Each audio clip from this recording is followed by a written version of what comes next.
Hello friends, मेरा नाम सचिन है। कॉन्सेप्ट क्लास में आप सभी का स्वागत है। आज की इस वीडियो में हम देखेंगे Madhya Pradesh sub inspector exam notification के बारे में। सो प्लीज फ्रेंड्स, आप मेरे इस वीडियो को आखिरी तक देखिएगा और साथ ही साथ अगर आप हमारे यूट्यूब चैनल पर पहली बार आए तो प्लीज इसे सब्सक्राइब कर लीजिए, बिकॉज मैं जो भी न्यू वीडियो अपलोड करूंगा उसके सारे नोटिफिकेशन आपको मिल जाएंगे।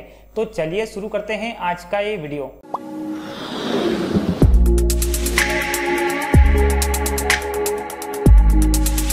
जैसा कि friends, Madhya Pradesh sub inspector की एग्जाम की जो नोटिफिकेशन है वो आउट हो चुके हैं और इसके जो आवेदन भरने की प्रारंभिक तिथि है वो है 1 अगस्त। मतलब आगामी जो अगले मंथ मतलब अगस्त के 1 अगस्त से यहाँ पर जो है वो मध्य प्रदेश सब इंस्पेक्टर के फॉर्म भरना स्टार्ट हो जाएंगे।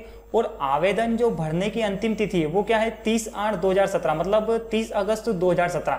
और आवेदन में संशोधन की जो प्रारंभिक तिथि है वो है 1 अगस्त से तो 4 नवंबर 2017 तक। अब यहाँ पर हम परीक्षा शुल्क की बात कर लेते हैं। तो मतलब जनरल कैटेगरी के लिए जो 2 प्रश्न पत्रों के लिए कितना खर्चा है 700 रुपए का, और 1 प्रश्न पत्र के लिए जो है वो है 500 रुपए। अब ये जो 2 प्रश्न पत्र और 1 का जो है ना, ये एक जो है वो टेक्निकल के लिए है, मतलब 2 जो प्रश्न पत्र है वो टेक्निकल और नॉन टेक्निकल, और सिर्फ जो 1 प्रश्न पत्र है वो सिर्फ जो है नॉन टेक्निकल के लिए, मतलब अतकनीकी के लिए।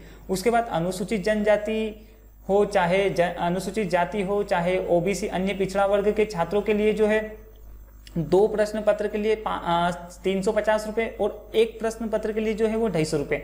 और यहाँ पर ऑनलाइन आवेदन कियोस्क के माध्यम से ऑनलाइन भरने वाले अभ्यर्थी एमपी ऑनलाइन का पोर्टल शुल्क कितना होगा 70 रुपए होगा। ठीक है, ये तो हो गया यहाँ पर परीक्षा शुल्क। उसके बाद ऑनलाइन परीक्षा पद्धति, यहाँ पर जो मध्य प्रदेश सब इंस्पेक्टर की जो एग्जाम होगी वो ऑनलाइन होगी। ठीक है, सबसे पहले तो हम ये भी जान लेते हैं कि जो एग्जाम जो होगी वो ऑनलाइन होगी। और परीक्षा दिनांक एवं तिथि देख लेते हैं तो 22/10/2017 से तो 29/10/2017 तक इसकी एग्जाम चलेगी। उसके बाद अभ्यर्थियों के लिए रिपोर्टिंग टाइम क्या होगा, प्रातः 7:30 बजे, महत्वपूर्ण निर्देश पढ़ने का समय 8:30 से तो 9 बजे तक। और एग्जाम कितने बजे स्टार्ट होगी 9 बजे से लेके तो 11 बजे तक। ये जो है वो तकनीकी पदों के लिए। उसके बाद नॉन टेक्निकल पदों के लिए यहाँ पर द्वितीय परीक्षा की पाली जो होगी, द्वितीय मतलब सेकंड, 12:30 बजे क्या होगा इसका रिपोर्टिंग टाइम होगा। और 1:30 से 2 बजे तक क्या होगा निर्देश पढ़ने का समय। और एग्जाम का टाइम क्या होगा 2 बजे से लेके तो 5 बजे तक का। ये तो आपका क्या हो गया एग्जाम का टाइम। मतलब जो एग्जाम होगी वो ओनली 3 घंटे की होगी, नॉन टेक्निकल की, है ना। ठीक है, अब हम यहाँ पर मध्य प्रदेश सब इंस्पेक्टर के मतलब पदों की संख्या देख लेते हैं। तो यहाँ पर देखो जनरल कैटेगरी के टोटल पद कितने हैं यहाँ पर 303 पद है। ठीक है, उसके बाद एसटी के कितने पद है यहाँ पर 128 है टोटल। और एससी के जो है वो यहाँ पर है 101 पद है। और ओबीसी की जो है वो है 79 पद है। और टोटल अगर हम पदों की बात करते हैं मतलब मध्य प्रदेश सब इंस्पेक्टर की, तो वो है 611 जो है टोटल। यहाँ पर पोस्टें जो है वो है 611 है। Madhya Pradesh police sub inspector में अगर हम न्यूनतम शारीरिक योग्यता की बात करते हैं तो अभ्यर्थी के पास निम्नलिखित शारीरिक योग्यता अवश्य होनी चाहिए। मतलब ऊंचाई जो होनी चाहिए पुरुष की वो कितनी होनी चाहिए 167.5 सेंटीमीटर या उससे अधिक। और महिला में जो है 152.4 सेंटीमीटर या उससे अधिक। और सीना जो है पुरुष सीना बिना फुलाए 81 सेंटीमीटर और फुलाने पर 86 सेंटीमीटर। अभ्यर्थी का सीना फुलाने एवं बिना फुलाने में कम से कम 5 सेंटीमीटर का जो है ये अंतर होना आवश्यक है। इस विषय पर कोई भी छूट नहीं दी जाएगी। उसके बाद यहाँ पर कुछ और भी निर्देश, अभ्यर्थी को शारीरिक रूप से अपंग नहीं होना चाहिए। अभ्यर्थी में नॉक नी अथवा फ्लैट फुट एवं कोई दृष्टि दोष नहीं होना चाहिए। अभ्यर्थी को कुल मिला के मतलब चिकित्सक दृष्टि से पूर्णतः योग्य मतलब मेडिकल फिट होना बहुत ही आवश्यक है। ये तो क्या है शारीरिक योग्यता है। उसके बाद अगर हम यहाँ पर क्वालिफाई मतलब न्यूनतम शैक्षणिक योग्यता की बात करते हैं तो यहाँ पर जैसे सूबेदार के पद के लिए ये क्या है अतकनीकी पद है, मतलब नॉन टेक्निकल पद। और शासन द्वारा मान्यता प्राप्त विश्वविद्यालय से स्नातक की उपाधि या उसके मूल्य मतलब ग्रेजुएशन होना चाहिए। उसके बाद उप निरीक्षक जिला पुलिस बल, ये भी अतकनीकल मतलब नॉन टेक्निकल, शासन द्वारा मान्यता प्राप्त विश्वविद्यालय से स्नातक की उपाधि या उसके समतुल्य मतलब ग्रेजुएशन होना चाहिए। उसके बाद उप निरीक्षक, ये भी नॉन टेक्निकल है, शासन द्वारा मान्यता प्राप्त सेम मतलब ग्रेजुएशन होना चाहिए, चाहे वो बीए से हो चाहे बीकॉम से हो चाहे बीसीए हो, कुछ भी हो, मतलब कुल मिला के ग्रेजुएशन की डिग्री होना बहुत ही जरूरी। उसके बाद उप निरीक्षक, ये भी क्या है ये टेक्निकल के लिए, इसमें मान्यता प्राप्त तकनीकी विश्वविद्यालय से मैकेनिकल इंजीनियर में 3 वर्ष डिप्लोमा चाहिए। और उप निरीक्षक में भी ये भी तकनीकी है। और शासन द्वारा मान्यता प्राप्त विश्वविद्यालय से गणित, भौतिक शास्त्र, रसायन शास्त्र के विषय के साथ स्नातक के समतुल्य होना चाहिए। मतलब यहाँ पर जो है इस टाइप की, मतलब जो नॉन टेक्निकल के लिए है वहां पर सिर्फ और सिर्फ ग्रेजुएशन मांगा, ये मतलब न्यूनतम शैक्षणिक योग्यता है, ठीक है। अब यहाँ पर हम नेक्स्ट बात करते हैं, तो सूबेदार उप निरीक्षक संवर्ग की चयन परीक्षा को निम्नलिखित 3 चरणों में संपन्न करा जाएगा। पहला चरण क्या होगा, यहाँ पर लिखित परीक्षा होगी। दूसरा वाला द्वितीय चरण क्या होगा, शारीरिक प्रवीणता परीक्षा मतलब शारीरिक योग्यता परीक्षा। और तीसरा चरण जो होगा वो होगा साक्षात्कार होगा। मतलब 3 चरणों पर जो होगा वो सिलेक्शन होगा इसमें।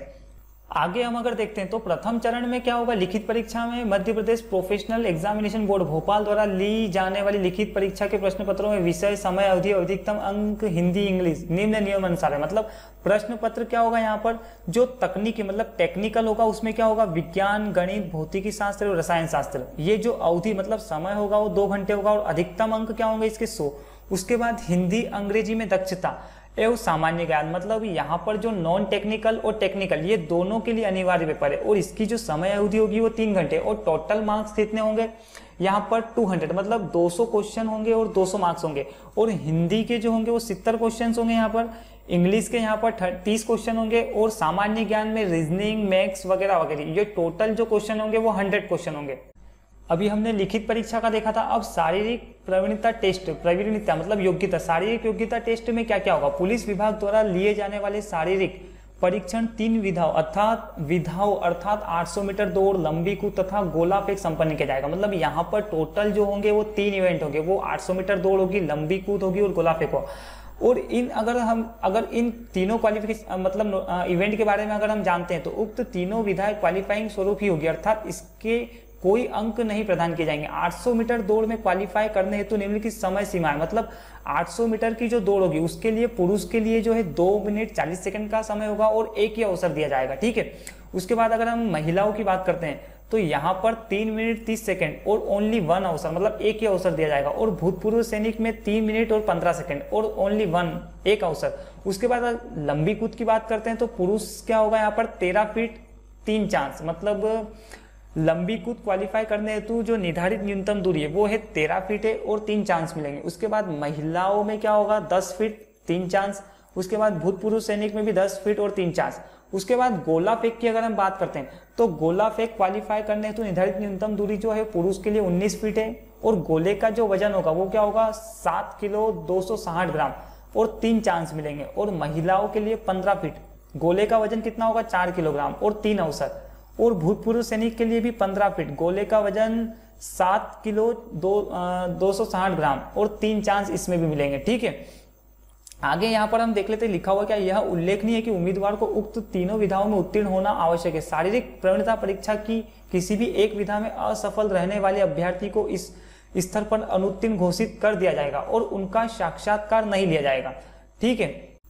अब यहाँ पे अगर हम तीसरे इवेंट की बात करते हैं मतलब साक्षात्कार की, तो शारीरिक दक्षता परीक्षा में सफल रहने वाले अभ्यर्थियों का साक्षात्कार राज्य शासन द्वारा गठित चयन समिति द्वारा लिया जाएगा, जिसका आयोजन पुलिस विभाग करेगा। साक्षात्कार हेतु जो अधिकतम होंगे वो 10 अंक होंगे। मतलब जो साक्षात्कार मतलब जो तीसरा इवेंट होगा, सबसे पहले क्या होगा लिखित परीक्षा होगी, फिर शारीरिक योग्यता परीक्षा होगी और तीसरा जो इवेंट होगा वो क्या होगा साक्षात्कार। और इसमें जो है अधिकतम कितने अंकों के 10 अंक होंगे। अब अगर यहाँ पर हम परीक्षा सेंटर की बात करते हैं मतलब एग्जाम सेंटर की बात करते हैं तो लिखित परीक्षा निम्नलिखित परीक्षा केंद्रों पर आयोजित की जाएगी। मंडल अपनी सुविधा अनुसार परीक्षा शहरों केंद्रों में परिवर्तन, कमी या वृद्धि कर सकता है। परीक्षा ऑनलाइन पद्धति से आयोजित है, अतः परीक्षा शहर एवं परीक्षा केंद्रों की उपलब्धता के अनुरूप अभ्यर्थियों को भी वांछित परीक्षा शहर के स्थान पर अन्य परीक्षा शहर आवंटित किया जा सकता है। मतलब यहाँ पर अगर हम परीक्षा के एग्जाम सिटी देखते हैं तो भोपाल है, इंदौर है, जबलपुर है, ग्वालियर है, उज्जैन है, नीमच है, रतलाम है, मंदसौर है, सागर, सतना, खंडवा, गुना, दमोह, कटनी और सीधी और बालाघाट, ठीक है। उसके बाद अगर हम लिखित परीक्षा का पाठ्यक्रम देखते हैं तो प्रश्न पत्र फर्स्ट क्या होगा केवल तकनीकी पदों हेतु और अधिकतम अंक कितने होंगे 100 मार्क्स। उप निरीक्षक तकनीकी संवर्ग भर्ती 2017 की लिखित परीक्षा हेतु रसायन शास्त्र, भौतिक शास्त्र और गणित का पाठ्यक्रम मध्य प्रदेश शासन उच्च शिक्षा विभाग द्वारा स्नातक स्तर हेतु निर्धारित पाठ्यक्रम अनुसार होगा। मतलब अंकों का विभाजन निम्नानुसार होगा। सबसे पहले क्या होगा 33 नंबर का क्या होगा रसायन शास्त्र होगा। उसके बाद भौतिक शास्त्र कितना होगा ये भी 33 नंबर का और गणित कितना होगा ये 34 नंबर का। और टोटल जो होगा मार्क्स, टोटल मार्क्स कितने होंगे 100 मार्क्स और टोटल क्वेश्चंस भी कितने होंगे 100 क्वेश्चन होंगे। अब बात करते हैं यहाँ पर सेकंड प्रश्न पत्र की। मतलब सेकंड प्रश्न पत्र क्या होगा, अधिकतम कितना होगा, 100 मार्क्स का होगा। ये भी अधिकतम 100 मार्क्स का, तकनीकी एवं अतकनीकी दोनों हेतु। मतलब और लेवल क्या होगा 10+2, इंग्लिश लेवल क्या होगा 10+2। मार्क्स कितने होंगे 30 मार्क्स। मतलब इंग्लिश में क्या क्या पूछेंगे, टेंस होगा, मॉडल्स होंगे, डिटरमाइनर होंगे, आर्टिकल्स होंगे, वॉइस होंगे, नरेशन होंगे, प्रिपोजिशन होंगे, क्लॉजेस होंगे। मतलब इंग्लिश का जो नोटिफिकेशन होगा ये इस टाइप से होगा। अब बात करते हैं हम यहाँ पर हिंदी के पाठ्यक्रम की। तो हिंदी का जो पेपर होगा वो कितने मार्क्स का होगा, 70 मार्क्स का होगा। यहाँ पर इसमें क्या क्या पूछेंगे, भाषा बोध, शब्द निर्माण, उपसर्ग, प्रत्यय, संधि, समास पर आधारित समोच्चारित भिन्नार्थक शब्द, उसके बाद अनैर्कार्तिक शब्द, विलोम शब्द, पर्यायची शब्द, वाक्यांश के लिए एक शब्द पर आधारित भाव पल्लवन, भाव विस्तार, वाक्य अशुद्धि संशोधन, वाक्य परिवर्तन पर आधारित मुहावरे, लोकोत्या, उसके बाद समास विग्रह, समास के भेद, संक्षिप्तीकरण पर प्रश्न, भिन्नार्थक समोच्चार्थक शब्द पर प्रश्न।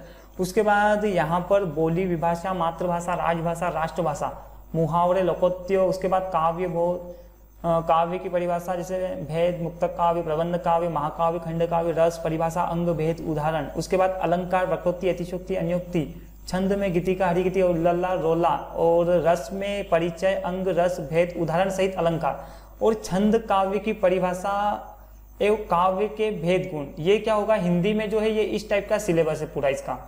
और यहाँ पर एक और कौन सा होगा, तकनीकी एवं अतकनीकी पदों हेतु। मतलब ये जो है ये हिंदी, इंग्लिश और सामान्य ज्ञान, ये जो है तीनों का योग कितना होगा, जैसे हिंदी कितने नंबर की आएगी 70 नंबर की, उसके बाद इंग्लिश 30 नंबर की, और सामान्य ज्ञान 100 नंबर की। मतलब जो नॉन टेक्निकल पदों के लिए है वो टोटल 200 मार्क्स का पेपर होगा। तो हमने हिंदी इंग्लिश समझ लिया। अब हम यहाँ पर 100 नंबर का जो एक और पेपर होगा, मतलब समय तो 3 घंटे ही मिलने आपको। तो इसमें सामान्य ज्ञान में वस्तुनिष्ठ प्रकार के मध्य प्रदेश राज्य, राष्ट्रीय व अंतर्राष्ट्रीय स्तर का सामान्य जानकारियों के अतिरिक्त गणित, इतिहास, भूगोल, अर्थशास्त्र, राजनीति विज्ञान, सामाजिक विज्ञान एवं विज्ञान विषय आधारित प्रश्नों के साथ जनरल एप्टीट्यूड मतलब रीजनिंग, सामान्य बुद्धि गुणवत्ता के रीजनिंग संबंधी प्रश्न इसमें शामिल होंगे।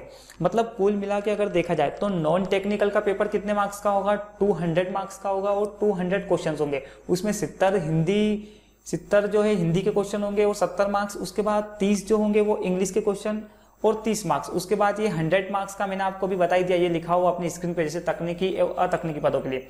ये तो टोटल जो है वो एसआई की एग्जाम का जो सिलेबस है और एग्जाम का जो डेट है, मतलब कब स्टार्ट होगी, ये सारा मैं बता चुका हूं। अगर एसआई की तैयारी कर रहे हैं तो आप हमारे चैनल के साथ भी जुड़ सकते हैं, जहां मैं डेली 1 से 2 वीडियो अपलोड करता रहता हूं। आई होप ये वीडियो आपको बहुत अच्छी तरीके से समझ में आया होगा। अगर ये वीडियो आपको पसंद आए तो प्लीज़ इसे लाइक और शेयर करना ना भूलें, और अगर अभी तक आपने हमारे यूट्यूब चैनल को सब्सक्राइब नहीं किया तो प्लीज़ इसे सब्सक्राइब कर लीजिए। Thank you.